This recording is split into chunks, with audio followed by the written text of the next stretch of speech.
Katanya 24 April belum rasmi lagi. Ini berkaitan dengan result SPM. Adakah 24 hari bulan 4 ni akan keluar? So, untuk makluman anda, viralkan video ini. Official. Saya dah boleh sahkan. Tolong viralkan video ini. Kongsikan video ini kepada adik-adik kita yang mungkin sekarang tengah bekerja part time. Ataupun yang tak tahu pun sebenarnya dah result SPM dah keluar pun tarikhnya.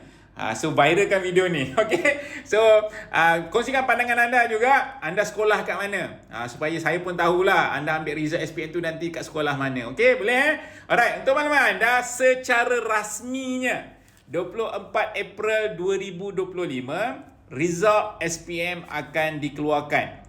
Maksudnya rasmilah pada 10 pagi. Bermula 10 pagi, adik-adik kita dah boleh pergi ke sekolah ataupun boleh tengoklah result SPM anda, dapat berapa dan sebagainya. Dan kepada adik-adik kita yang sedang buat UPU ke UP_TVET, masa ni lah untuk anda tentukan masa depan anda. Anda tentukan daripada result SPM yang anda dapat, yang sebenar result SPM tu, anda dah boleh tentukan program yang anda nak apply.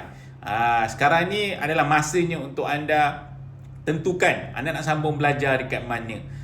Dah bukan dah orang kata apa khabar ni dah memang rasmi dah. 24 April ini result SPM akan keluar. Good luck kepada adik-adik kita dan kepada parent-parent, saya doakan anak-anak tuan-tuan dan puan berjaya mendapat keputusan yang cemerlang, insya-Allah. Dan saya nak bagi tahu, SPM bukan penentu ataupun penamat anda punya orang kata apa, pendidikan ataupun hidup anda. Sebenarnya dekat Malaysia ni tuan-tuan dan puan-puan, adik-adik, institusi pelajaran dekat Malaysia ni banyak sangat. Pergilah sambung belajar untuk masa depan anda. Kena ada ilmu.